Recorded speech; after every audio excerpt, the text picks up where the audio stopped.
Hello everyone, good morning. Welcome back to Forever United TV, another FUTV live stream, bringing you all of your latest Manchester United news. Big talks on contracts for current players. We're going to get into that this morning as well. Obviously, good afternoon, good evening. If you're watching other parts of the world, let us know what you're thinking about all the topics we're in today. If you are new to the channel and just tuning in, or you're watching live for the first time, first part of the show, we get through all of the latest news and everything that's happened overnight, all of the latest of the ins and outs of this transfer window, everything that's going on at Carrington and at Old Trafford. So make sure if you are catching up later, you get your thoughts and you're ready for the start of the show. Then we'll get the debate going. We'll talk about all of these subjects as well. And of course, we will keep on track of everything that's happening while live and bring up any news and any updates coming out of the club and from the journalists in and around Manchester United. Let's get into the show. Good morning. Hello, everybody. Hope you are doing well. We are 2 days away from the match day. Well, not from match day, but from weekend from the Premier League being back. Obviously, Michael Carrick's press conference is tomorrow. I will have that covered for you as always. Be interesting to see what's happening with injured players. We touched on it briefly yesterday regarding Matthijs de Ligt and obviously Joshua Zirkzee. More on that later on in this show as well. But the main part of this show today is around the contract situations.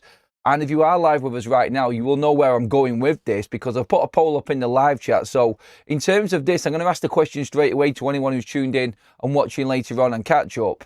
Which player's contract is more important is the poll this morning. Literally just put it up and we're near 200 votes in already. And I can tell you right now, one player on this list has got 0 votes, 0% out of nearly 200 people. Whose contract is more important? Kobby Mainoo, Casemiro, Harry Maguire or Bruno Fernandes? It's a tight race between Bruno Fernandes and Kobby at the moment, and just 3% of the whole vote is going on Casemiro and Harry Maguire. I actually want to start with Harry Maguire this morning because this is the latest news that's come out and this is the latest development regarding Manchester United in talks with a particular player. I'll update the Kobby, Casemiro and Bruno situations in a moment, but from Dean Jones as reporting on this one from Team Talk as well. I'm sure this will probably spread out later on throughout the day as well. But I've picked up on this already from an article regarding Manchester United's transfer activity. Again, I'll update you on that in a minute. But within the same article, talking about Manchester United's moves. And this, I've always said, is going to be determined, this being player contract renewals and what happens going forward in the transfer market. This is obviously going to be determined by Manchester United's participation in next season's European competitions, whether it be Champions League, whether it be the Europa League. That's what's going to determine what happens. And obviously, Manchester United cannot go out and buy 7 or 8. Well, we could, but with the quality players that we need, I don't think Man United are going to go out and get 7 or 8 players this summer. I would love it if that was the case. It would really show intent. But obviously, the names that we're looking at, there's no way that we could afford that many players because the players that United are looking at are top tier. Well, supposedly that's what we're looking at anyway. We'll see in the summer, won't we? But Manchester United need a bigger squad when it comes to the Champions League in particular. And there's 2 players there on that list in Casemiro and Maguire. Now, Dean Jones has said that Manchester United, and you can see this report going across the bottom of your screen, there is already noises coming out, some reports coming out that Manchester United have offered Harry Maguire a new 1-year extension, possibly with a trigger of performances to do another year. So honestly, when I seen 1 year with Harry Maguire, I thought, I don't think Harry's going to go for that. Obviously, you can look at his age, but this is a man that has been Manchester United captain before, that has been a servant for the club for the last 6 years, is still putting up numbers, has just schooled the best striker in the world right now in Erling Haaland in a game. He will think his stock is still quite high. And as Harry Maguire is performing and Harry Maguire is putting in these types of showings in the game and bossing games the way that he did do against Haaland and the way that he has performed from last season going into this when he's been available, which has been pretty solid, he's going to think that he's worth something to somebody. And I don't think Harry Maguire is going to take anything significantly cut price on his contracts. Now, can United negotiate in performance-related bonuses? Obviously, his wages are going to go up a little bit more because he's in the Champions League, I'm guessing. Obviously, I would expect that to be part of it. And if it's a 1 year anyway, with options to go with more, maybe a rolling contract, I don't mind that in terms of the rolling contract aspect. That's what Sir Alex Ferguson used to do all the time. But, again, this is a debate between United fans. Is it seen as Manchester United clinging on and not moving forward? Or really, looking at it, can you get anyone else better at the moment that's going to give you what Harry Maguire gives you? There's a big debate to have there. And I think that's what's going to be happening. But 1 year, supposedly, on reduced wages is the mark at the moment and where we're actually at with Harry Maguire from the news anyway. Now, I see it, I understand it, and where I do think it makes sense, I'm a bit concerned that the deal won't happen the way that we want it to because of reasons I've just explained. Harry Maguire and his representatives will definitely drive a harder bargain. And if he can say, and look, we can put aside unfortunately, all of the poor performances from last year, as in finishing where we did, not being in Europe this season, being out of all of the domestic cups this season and only having Premier League top 4 to fight for. You can forget about all of that. If United get Champions League football, it's all about the money. Money talks.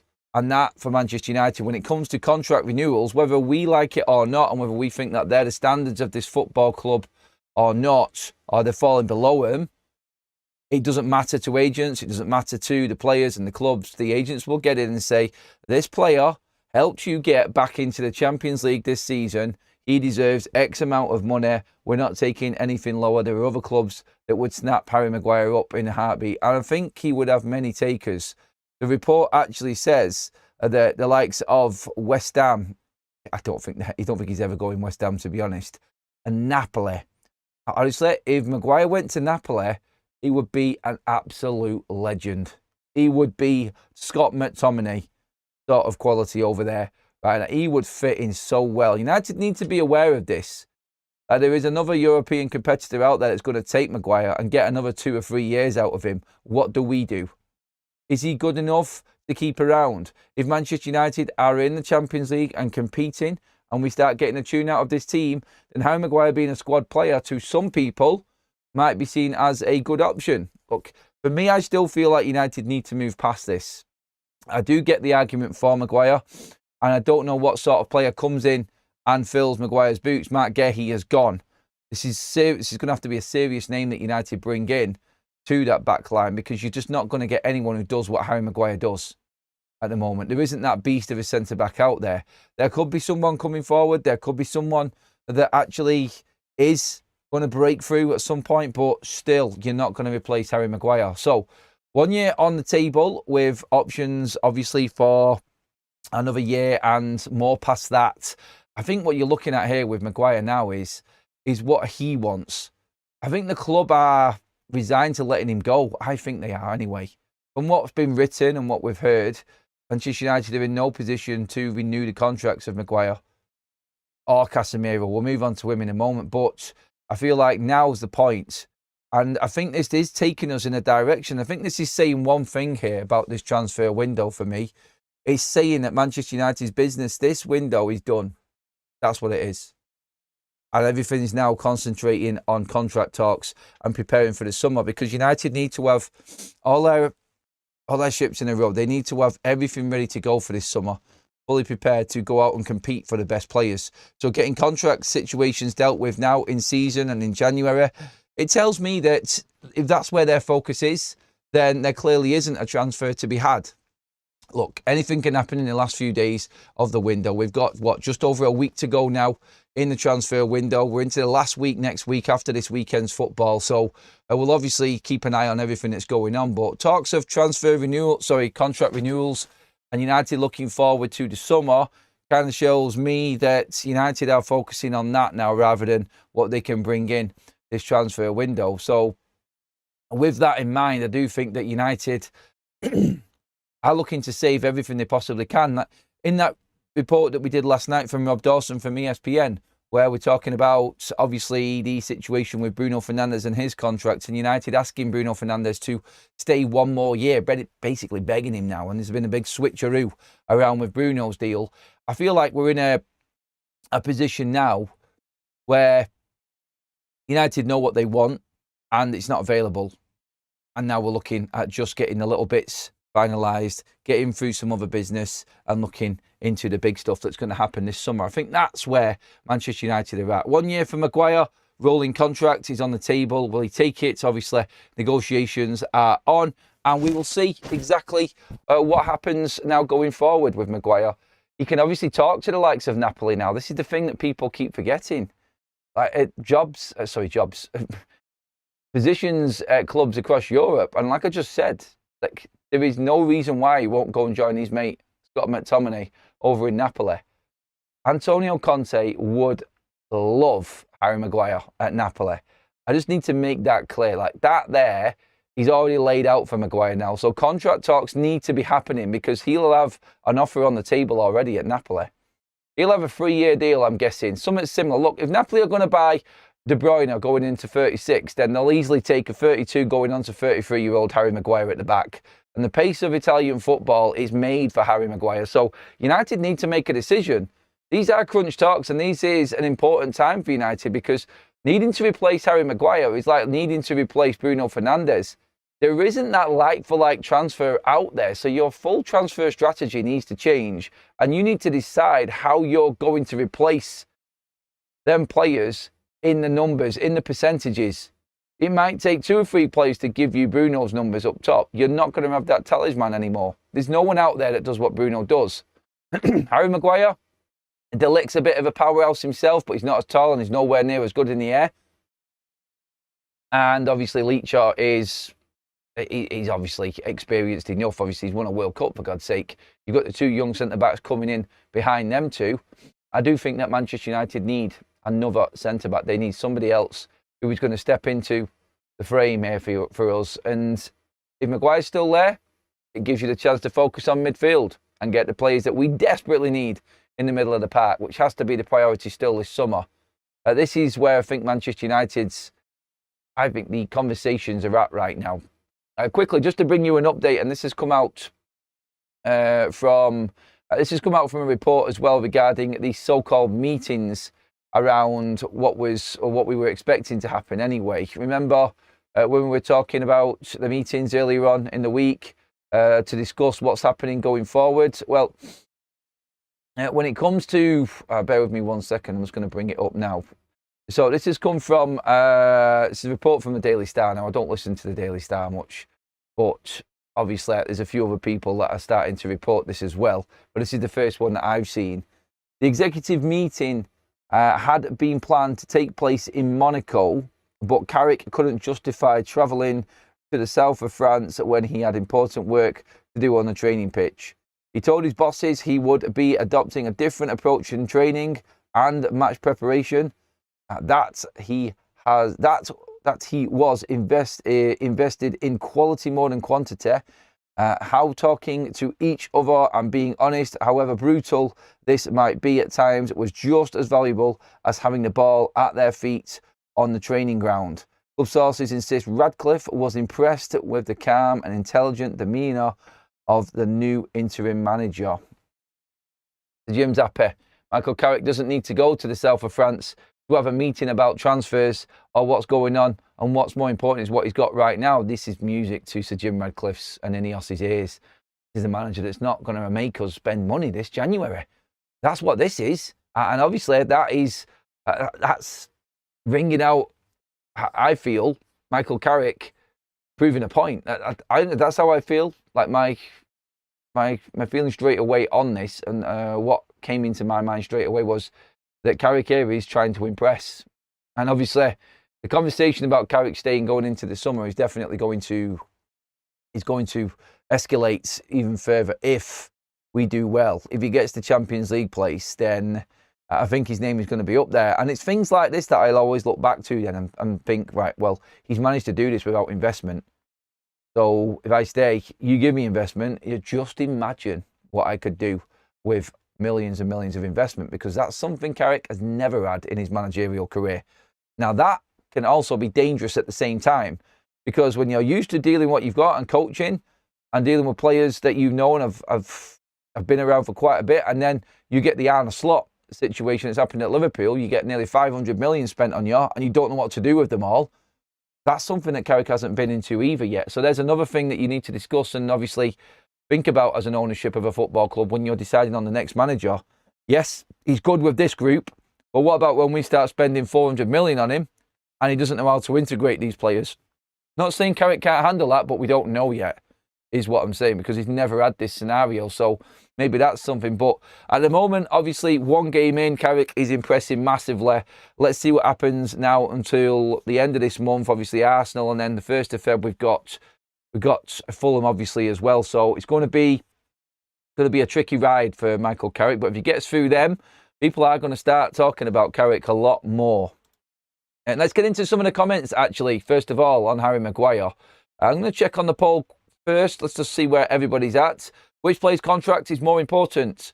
Kobby Mainoo is 57% of the vote right now. Then he's followed by Bruno Fernandes on 39%, Harry Maguire 3%, and Casemiro 2% of the vote.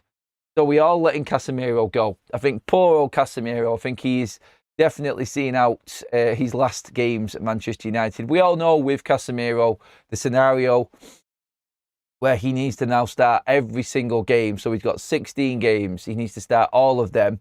And Casemiro stays whether the club likes it or not. Will there be any interference from Ineos in these 16 games? You're all thinking it, so I'm just going to say it. Where they tell Michael Carrick, Mike, Casemiro ain't starting today. He's not starting today because we don't want to be paying £350,000 a week to him next season. Well done for getting in the Champions League, but we'd rather not be paying that to Casemiro. So this week, why don't you leave Cassie on the bench? You're all thinking it. And I wouldn't put it past him. The conversation is there. Look, I think Casemiro will probably get a suspension at some point, or maybe be left out of the squad. I think 2 games in 1 week is where we're going to see Casemiro drop out. But there is no contract situation on the table for Casemiro. The only talks with Casemiro are these of the clear, obvious flaw in the previous Manchester United regime that was paying Casemiro the wage that he was being paid. And of course, adding an extra year to that if he starts a certain amount of games in the last year of his contract. It goes to show why contracts take so long to sort out, why transfers take so long. The negotiations and the small prints and minor details, finer details of these contracts are so complex.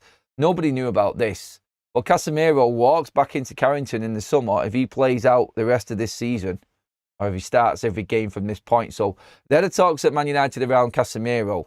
Obviously, there is no new deal on the table for him. I don't know if there is going to be one at a cut price or whether United want to move past Casemiro. But look, if Casemiro's happy to sit on the bench for another year while we go into the Champions League with a brand new midfield, just to give a little bit of support and depth, a lot of United fans wouldn't be bothered with that. They'd be happy with that. I mean, would you take it? Let's get into the comment section and see. Wayne in there says, hi Adam, Harry must go, period. I don't get the ooh about Harry. This and that because he's now doing well. Guess what? It's his job to do well and perform. That's it. Get rid of him and many others. So no room for Harry Maguire there from Wayne. ATKO says, Van der Ven should have been bought to pair with De Ligt. Skelsers want him as Van Dijk's buddy. Harry is better, but won't last. Euro isn't good enough, and Heaven not ready. Leach shot erratic. Schottlebeck is another name that Ramos put out there as a centre back United should go for. There will be no midfielders in January. I doubt some too. There will be, Mane. In the summer there will be. If we get Champions League anyway. Ronnie Edwards plays for Southampton. He's very similar to Maguire, 22, 23. He's a smart centre-back signing for the squad if Harry goes.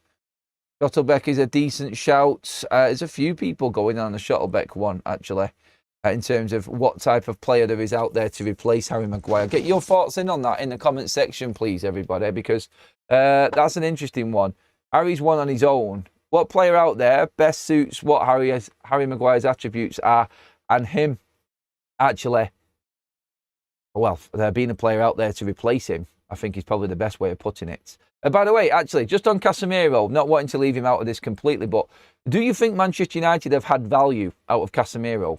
Get into the comments on that one. When you think about his time at Manchester United, if we qualify for the Champions League this season, then in Casemiro's 4 years, Manchester United would have qualified for the Champions League twice And we would have picked up, obviously, 3 trophies in the process as well. That being the obvious, how is it 2 trophies? Sorry.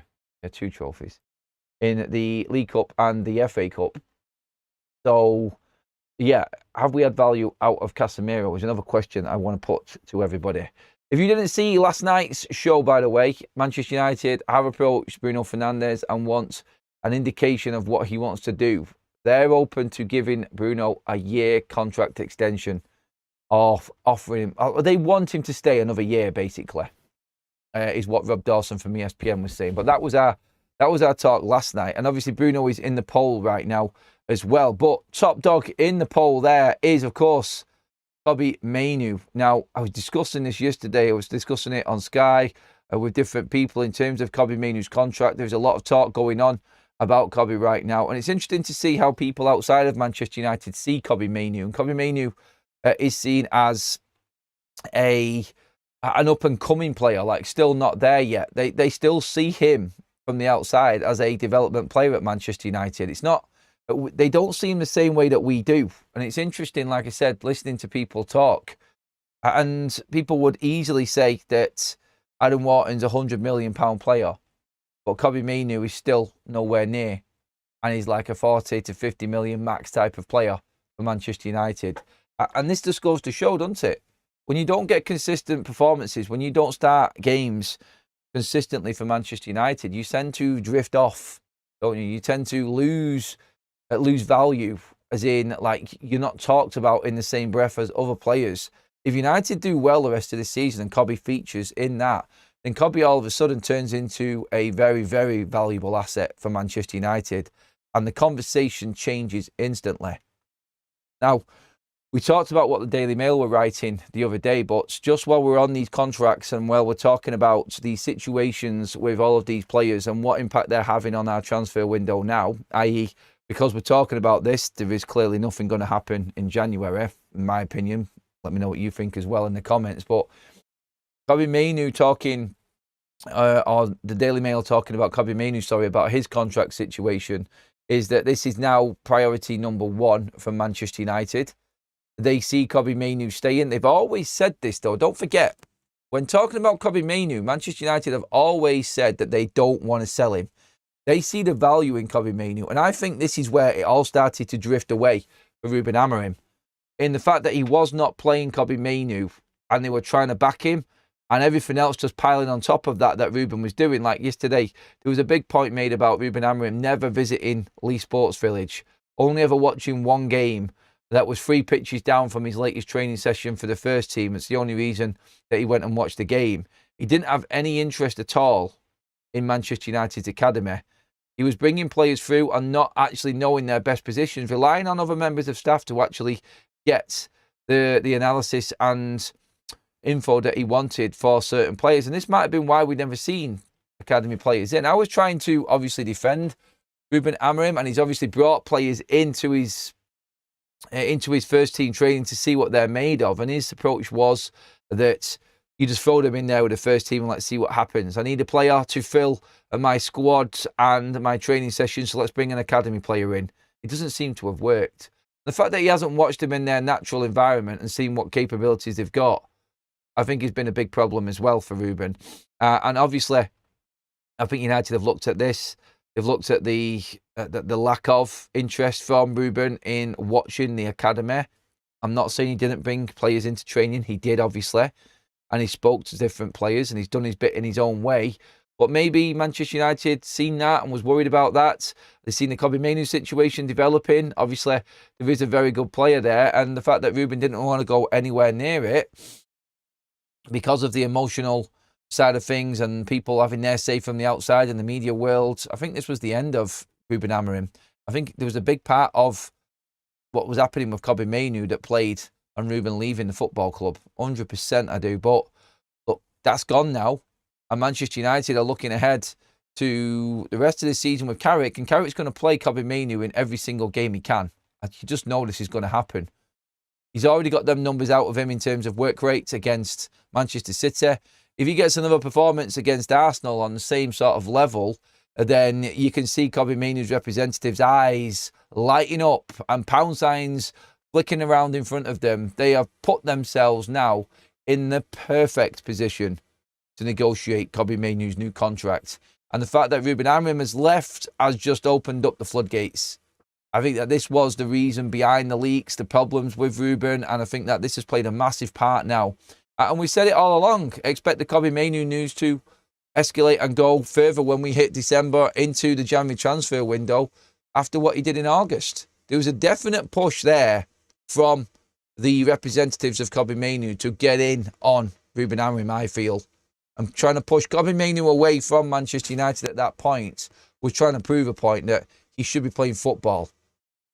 Now, obviously, you could say that Kobby Mainoo wasn't comfortable under Ruben Amorim last season, and that's why he wasn't performing. And every coach is liked by different types of players. Like everyone could perform differently under a different coach. And this is what we're seeing with Kobby Mainoo now, I feel. And I do think that Manchester United are, with Kobby Mainoo now, in a little bit of a weaker position when it comes to negotiating. Because Carrick's going to keep on playing. Carrick's just going to get United to the Champions League.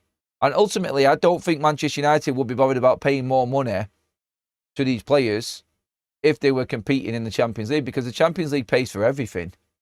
It does. If you're in the Champions League, you're getting absolute fortunes. And this is where United need to be. I think if we get Champions League football, I expect Kobby Mainoo by the end of this season to be on a contract between 150 to a 200 grand a week wage. I just see that happening. And that is, like I said, now why his reps are rubbing their hands together, thinking that they have hit the jackpot. Because Kobby's going to continue playing, and it's going to be impossible for Manchester United not to negotiate closer to what they wanted. So let's see what happens going forward with Kobby Mainoo's contract now as well, because it's going to be, I feel, the one that is pushed the most. And I think you all agree with that with the poll that we've got running right now. Nearly 1,000 votes on the poll. Which player's contract is more important? Kobbie Mainoo, Casemiro, Harry Maguire or Bruno Fernandes? 57% of the poll is saying Kobbie Mainoo, get that contract sorted. Followed by 40%, 39% of Bruno Fernandes. No one's really bothered about Casemiro and Harry Maguire though. Interesting out of all of them players. But a lot of people would say 3 players on that list there are players that United need to be moving on. We need to move forward. Casemiro needs to go. Harry Maguire, Bruno Fernandes. They're all the old guard players. Now, it's great football because them 3 players there, Harry Maguire, brilliant against City. Casemiro, fantastic. Bruno Fernandes, outstanding. And everyone's talking about, actually, they might come good. They might do a job. Not come good, sorry. I don't mean they might come good. I mean, they might do a job for us going forward. I guarantee if United lose the game on Sunday and we lose to Arsenal, it's straight back down to get rid of the old guard. They've got to go. Why are we clinging on to these players? It changes with results, obviously. And it is going to be purely determined off where United finish this season. Because if this team and what we've got now all come together, and like what Michael Carrick said in that piece there from that report that we said earlier on, being open and talking to each other is just as important as having the ball at their feet. If those are the words coming out, and that's what's being reported from United, from Carrick's mouth, and you've seen the open training footage from Sky yesterday, who were talking about Michael Carrick, how hands-on he is, you can just see the energy and excitement within training sessions, just from the outside and little snippets, and how different it is. But communication and being open, I think, Carrick bringing this squad together is what's needed now to get United in the Champions League, I think. So, yeah, it's going to be really interesting to see how this develops, because I think if, for instance, all of these 4 players that we're talking about, and let's not forget, I think all of these players are in our starting lineups, would you say? I mean, there's one. Just put a yes or no in the actual live comment section, everybody. Kobbie Mainoo, Casemiro, Maguire and Bruno all start against Arsenal. The biggest 2 games of the season, all 4 of these players that we're discussing here, but only 2 of them really are of a hot topic of contract renewal for us. Goes to show, doesn't it? But all of them are starters, aren't they? Get into the comments and let me know on that. I'm going to go into the comment section now. Cal says, the old guard need to go, Champions League or not. We can't keep rebuilding teams with Bruno, Maguire and Casemiro in them. You agree with Carl, everybody? Get your comments in. I'm sick of hearing a player power. Amorim was terrible. The same players who unequivocally supported Amorim in the face of abject failure are the same ones going after our young players. Are they going after our young players? Is there really any truth in that at all? I think that is just an opinion on that one. Everyone's saying all of them players in that poll would start. There's lots of yeses coming in. Oh, Sean there's playing it down a bit. Bodo Glimt smashed City, so it puts our result into a bit of perspective. Well, we did batter City as well, though, mate, didn't we? We absolutely pummeled him. So, yeah, you could easily say that we beat Man City, but we dragged the result over the line. We didn't, did we, though? We did dominate them. So, I feel like City are massively underperforming at the moment. And it's going to be a tough old end to the season for him. I think Gehi coming in is definitely going to help them. He's going to slot right in there. So they're looking weak. They're looking very weak. Well, what's going on with Haaland, man? My God, that has been a turnaround. Nice one for all of the likes already, everybody. Thank you so much. Well over 200 likes in. If you are loving the content, please do pop a like on the video, everybody. Really appreciate that as well. Steve says, let's see if Carrick can get this team to start playing well over several weeks before assumptions. Well, yep. Consistency is always going to be the name of the game, and that's how Manchester United are going to have to judge Michael Carrick if he is in any conversation. Yesterday, we were talking about the permanent managers for the summer, like Nagelsmann. Obviously, De Zerbi has had his say already as well. There's lots and lots of talk about who's going to come in the summer for Manchester United. If Carrick keeps winning games, all of them noises are just going to drop off. I'm telling you that, and there's going to be a bigger and bigger and bigger push to put Michael Carrick in. But it's one game, and United need to be looking at new managers come the summer. It's as simple as that. Get some more comments coming in. I feel that our ownership is massively underperforming. Oh, that's an understatement, mate. I think everyone agrees with that one, pal. I know the negative around Neves, but he would give us another very good string in our United boat. If Bruno gets injured, then Bell... Is that supposed to say Neves would slot? Yeah, sorry, it's a typo there. Neves would slot right into that position perfectly. Not as a 10, mate, he wouldn't. No, not as a 10. He's a 6. He's a deep-lying midfielder. That's why United are looking at him. So, on that, actually, we talked yesterday evening, actually, if you didn't see the news, Manchester United are prepared to spend 17 million, was the report, on Ruben Neves. From experience, I still don't believe it. Even though it sounds cheap, I don't think United will spend that money. The latest on Ruben Neves coming out of Spain is that Real Madrid are out of the race for Ruben Neves, so they have now dropped out. Several different Spanish reports have come up with that, including, I think it was Marca and El Nacional. Both were talking about Ruben Neves to Madrid. It seemed a bit strange anyway. I mean, Real Madrid would be interested in anyone who's on a free transfer, so maybe the talk of Neves to Madrid comes in, let's just say in the summer, as another squad player. Obviously, the restraints within the financial structure in La Liga and Spanish football at the moment are really hampering even the top clubs. So you can see the likes of Barcelona and what they're doing, negotiating a new deal for Marcus Rashford, for instance. So it's difficult for them. So any free agent sort of talk would bring Real Madrid and Barcelona right into the equation. So Madrid are out this month for Ruben Neves. So that's opened up. There hasn't been any more talk on Hayden Hackney, which we were speaking about the other morning, which is a popular one with a lot of Manchester United fans. Hackney's going in the summer. He is going to be bought by somebody. That's the only reason that we talked about Hackney coming in January, because he fits the profile of player that could be one for the future of the football club. But he's captain of Borough, and Borough are going great guns. They look like they're pretty much, dare I say it, because anything can happen in the Championship, nailed on for automatic promotion there, second right now in the league. I'm pretty certain they've seen that game out last night and beat, I think it was, I can't remember who they were actually playing last night, Borough, but I think it was Stoke that they were playing. They were 2-1 up at the Britannia. So, yeah, I think that Middlesbrough would be in no position in their eyes unless someone came in with a stupid bid. I don't think anyone's going to do. But what we are seeing in this transfer window is teams spending as little as possible. I mean, I do even think that the reason City spent 90 million on Guehi and Semenyo was just because they were fair transfer valuations. They were fair prices. Everyone has been very, very careful in this last period of this PSR term now, because this is the last year of PSR that we're going to have, don't forget.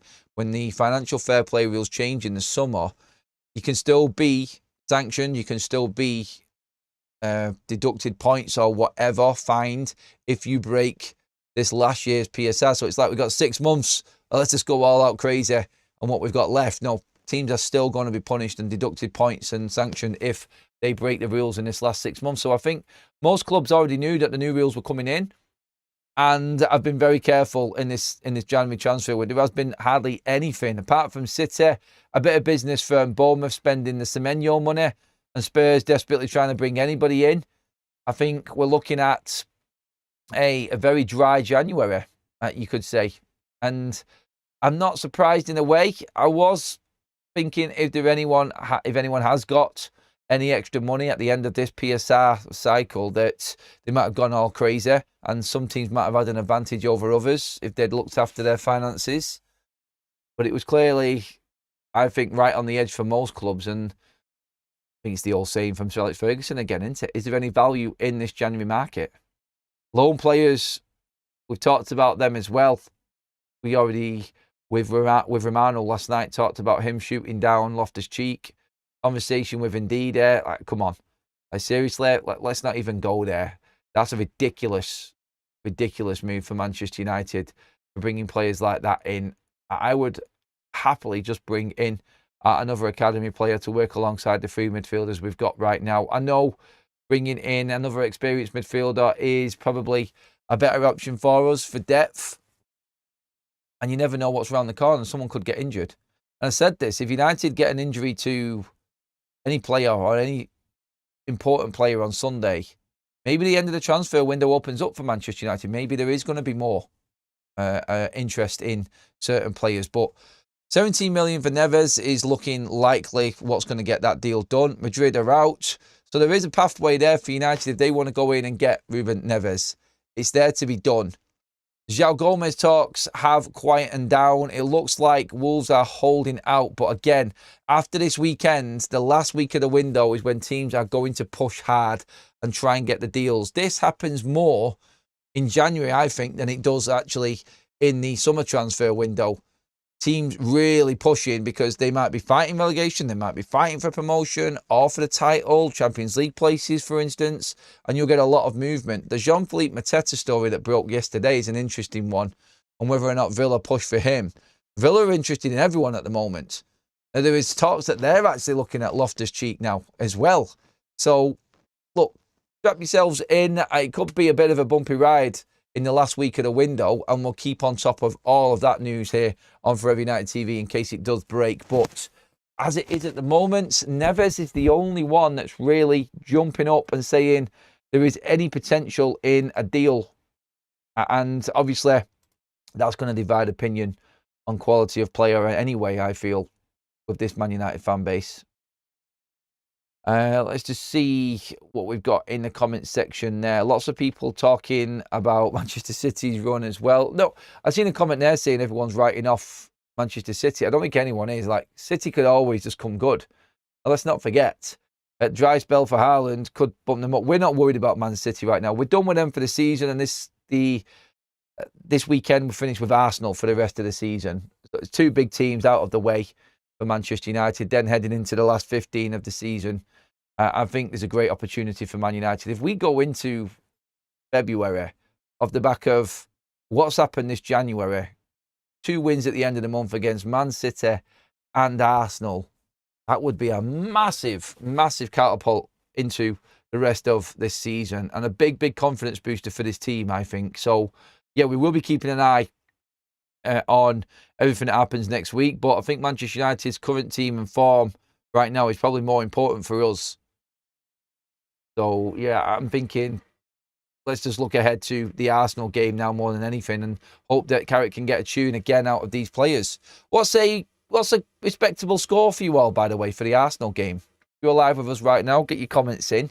What's a good result? I mean, if we lose the game, can we really go in on it? We can't really. Anyone can lose to Arsenal. I think United have got a good chance in this game of getting somewhere. I mean, I've predicted a 2-2 draw. I think United can get a draw against Arsenal, and that's a great result. That is a great result. Look, a win's a bonus. Get the draw, get out of there, and that's them 2 games done.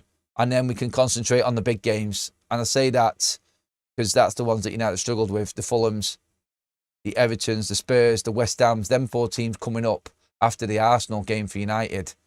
We need to win all 4 of them. Like, we could lose or draw to Arsenal, and it can be completely forgotten about because Arsenal are a great side. But you have to beat them teams. You have to beat Fulham, Spurs, West Ham, Everton, Bournemouth. You have to beat all of them sides coming up in the next couple of months now. So, yeah. And we did talk about them fixtures and when they were actually being played. Manchester United being shafted again by the Premier League with the kickoff times. Friday night in Bournemouth. Every chance to try and trip Manchester United up, it would seem. But yeah, awkward for the away fans and awkward for a lot of the travelling fans coming in to watch Man United even with the home games. John says, Kobbie is 20, had all season on the bench because of Amorim. He was great against City without match sharpness. People saying they want him gone. Genuinely, do you understand the logic? It's all right when you've got something to back Kobby Mainoo up with now. We didn't before because we didn't know.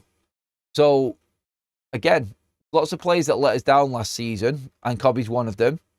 If they can all turn it around, which is why I brought all of these players into the conversation this morning, even the Maguires, Casemiros, Brunos, if they can all come together, then I'm more bothered about the team than any individual right now. We've got to stop thinking on the lines of this one player bailout moments FC type of football. It needs to be a team game and a team performance, and everybody needs to be hitting 7s, 6s and 7s consistently in their performances. And that only happens if it's a full team. And Carrick, I believe, I think he's getting the best out of them right now. Hopefully he can continue that. And United will be in the Champions League. Mad, isn't it? Lots of people saying draws are actually a good result for the Arsenal game. I agree with that. Ant says his age is irrelevant. If he is asking for 200k a week, he can go. He ain't even worth 100k, let alone 200k. Dave, we have money. We had the money last season, plus we ain't spending this January, sadly. We will have a lot of money to spend in the summer. Summer's going to be exciting for Man United. If it's not, oh, God help Ineos and the Glazers anyway. The reason we have a crap of fixture is because we're not in Europe or Cups, so we are a team available for Friday and Monday games. It's our own fault. No, Carl, come on. I know what you're saying, mate. You can't find a negative to go in on poor performances forever. It's ridiculous. Bournemouth are not in Europe. United are not in Europe. That should not be a Friday night game. It should be a Saturday because the fans can actually get to the game properly at a decent time. Why not make it the 5:30 game then? Or the 8 o'clock on the Saturday game? You know what I mean? Like, give fans a chance to travel in less traffic instead of busting a gut to get there in rush hour in Bournemouth, travelling from Manchester to bleeding Bournemouth on a Friday afternoon. No, not having that one, mate. Sorry. United have been shafted on that one. No train to London from Manchester this weekend. Isn't there? That's shocking again then. Don't know why that is. Definitely can see us having a lot of money to spend in the summer. Look, again, it's all going to come down to what happens this season and what United have got saved up already. They don't want to because the players are not there. You had Champions League and all of the players that we're talking about here that might not be at the football club come the summer and all of that money saved as well. Certain players leaving the football club, like obviously Rasmus Højlund, Marcus Rashford, that money there, whatever happens with Mason Greenwood and Manchester United's sell-on clause on him is going to bring in a lot of money, an awful lot of money for Manchester United. So, yeah, exciting summer ahead. Sadly, nothing yet in the January transfer window. Get your comments in on them 4 players. Who is the most important contract to sort out right now? Kobbie Mainoo, Casemiro, Harry Maguire, Bruno Fernandes. There are 1-year options on the table for Maguire and Bruno, it would seem, at the moment. Give me your thoughts on that. Get into the comment section. I'm going to wrap things up there, everybody. That was you all completely updated. Please pop a like on the video. If you do, that should take us up over 300 live likes, which is amazing. I'll keep you updated throughout the day if anything else breaks, as always. And of course, make sure you've got the subscribe button pressed, bell notification on for all the latest news. I'll have you covered, everybody.